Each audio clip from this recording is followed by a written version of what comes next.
Senhor professor, professora e alunos da Escola Bíblica Dominical. É muito bom mesmo estar com você. Meu desejo é que a paz do Senhor Jesus Cristo esteja em cada coração.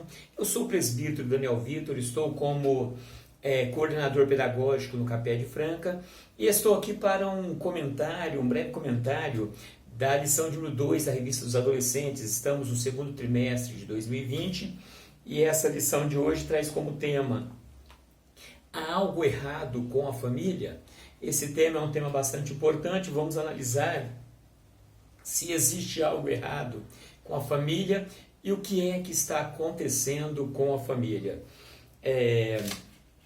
Os objetivos dessa lição, primeiro, é mostrar os atuais problemas nas famílias, também mostrar o problema da ignorância do conhecimento a respeito de Deus e reafirmar as consequências do pecado. A revista ela começa falando que, quando criança, uma das preocupações e as perguntas que nós ouvimos sempre é o seguinte: o que você vai ser quando crescer?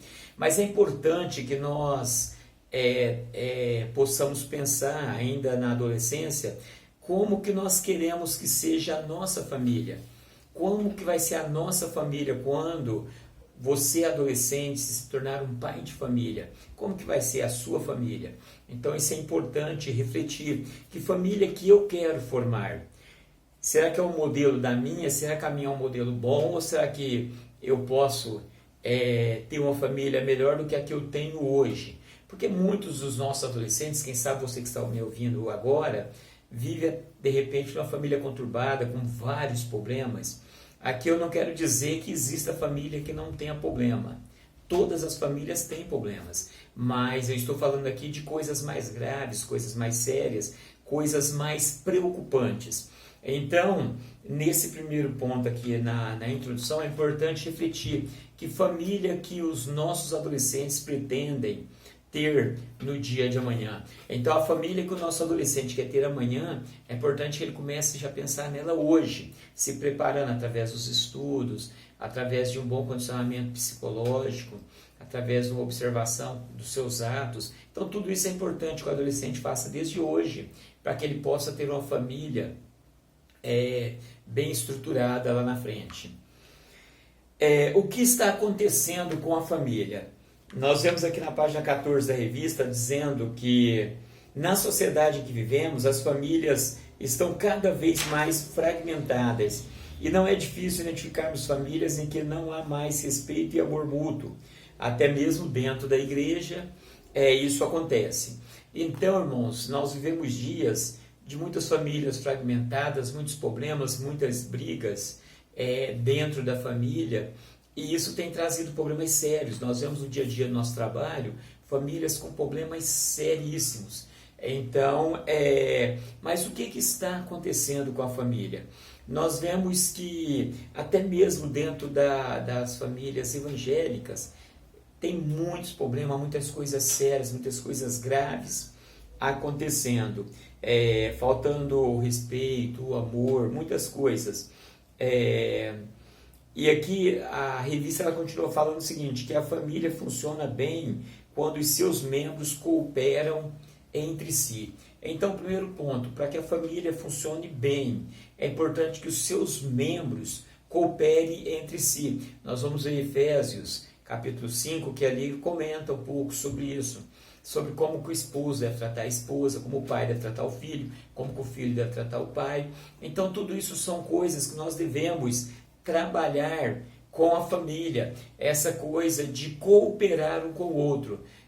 Família não deveria ser um ambiente de conflito, deveria ser um ambiente de convívio, de um convívio bom, de coisas boas, mas infelizmente nós vemos muita desavença, entendeu?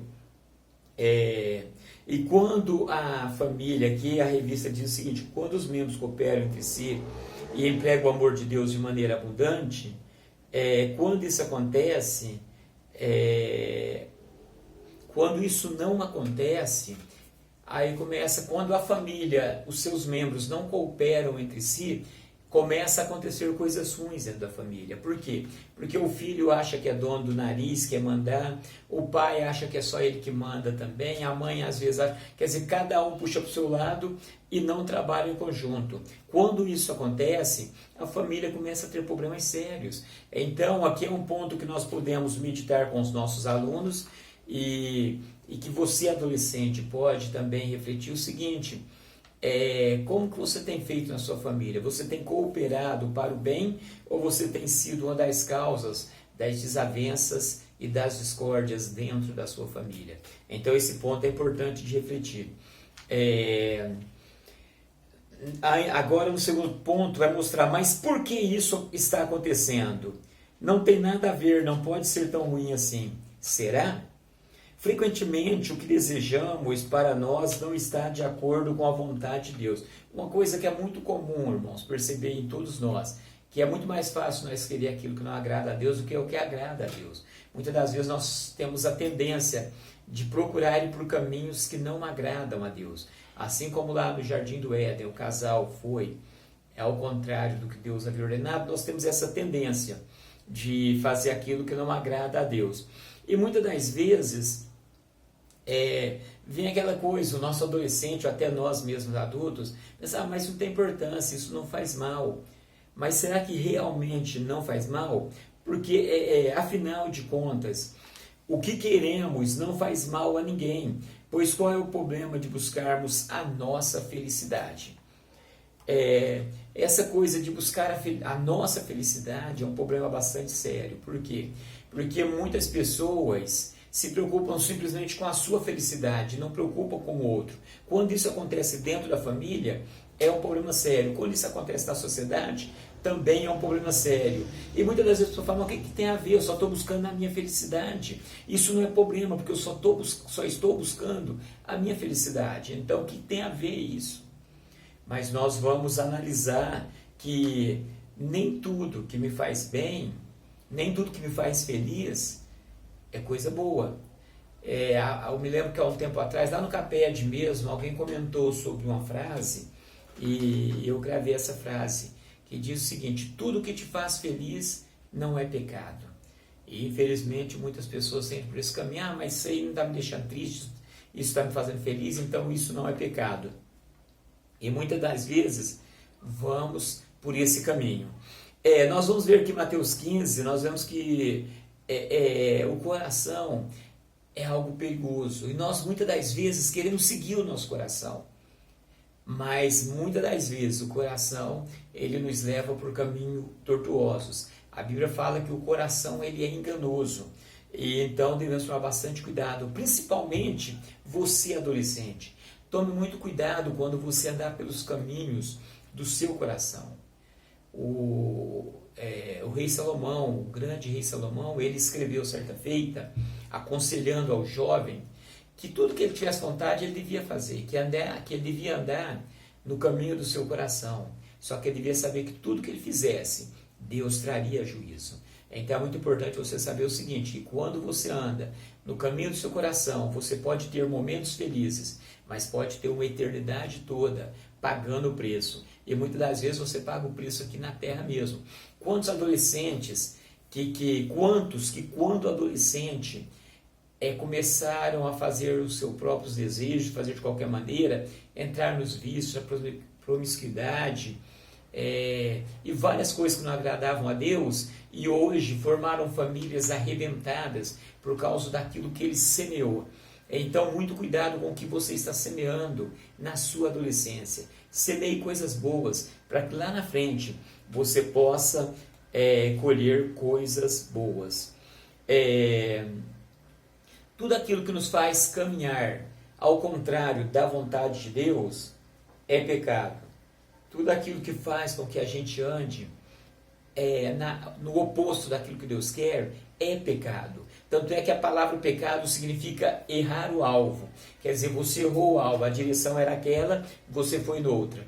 Então, tudo aquilo que nos faz andar ao contrário da vontade de Deus é pecado. E isso traz consequências graves a nossa família. Nós vamos ver que lá no Éden o pecado trouxe consequência para a família. Nós vamos ver que no caso de Abraão o pecado trouxe consequência para a família. Nós vamos ver que no caso também de Davi o pecado trouxe consequências graves para a sua família. Então devemos tomar bastante cuidado. Devemos evitar o pecado. Mas temos uma saída? Temos, claro que temos. Deus não muda. E assim também os seus planos e vontades também não mudam. Não importa que a sociedade tenha encontrado novos padrões. Os padrões de Deus permanecem os mesmos. Fazendo a sua vontade, sendo luz em meio às trevas para essa geração perdida. É isso que nós devemos fazer em meio a toda essa dificuldade. Lembre-se de que a nossa família, uma vez unida e saudável, ela colabora para que a nossa igreja seja também uma instituição una e sadia e de modo suficiente para cumprir a vontade de Deus. Então, eu falei na primeira lição e volto a repetir.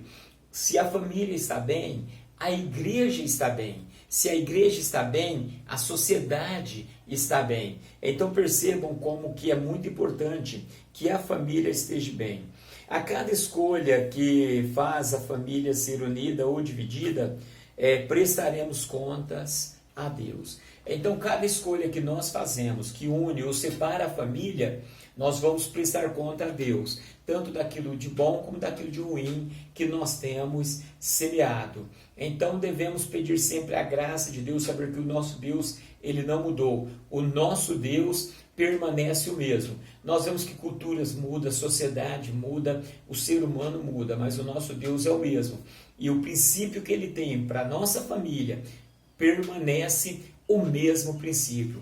Então vamos manter a unidade, vamos manter a união, vamos, tanto pai como mãe, como filhos, sempre procurar ser obediente à palavra de Deus e viver de uma forma que nós possamos refletir a presença de Deus aos outros. Que as pessoas, ao olharem para a nossa família, eles possam perceber a grandeza e a glória de Deus. A conclusão da revista vai dizer o seguinte: de tudo o que vimos hoje, qual lição podemos aplicar à nossa vida? Deus, o Criador de todas as coisas, desejou em seu coração um modelo familiar perene. Ainda que digam que esse modelo seja ultrapassado, desvalorizado, não hesite em se manter firme no propósito de atender à vontade de Deus. Ele conta com homens e mulheres, como eu e você, que optando por fazer a diferença nessa geração, juntamente com as nossas famílias, vivam a mensagem da salvação. Paz e bem, cumprindo o papel evangélico de mostrar ao mundo que a família, conforme o modelo divino, é uma bênção para a humanidade. Que a minha família, que a sua família possa ser luz em meio às trevas, que a minha família, que a sua família possam ser bênção para as demais famílias da terra. Que Deus te abençoe, que Deus nos guarde e até o nosso próximo encontro.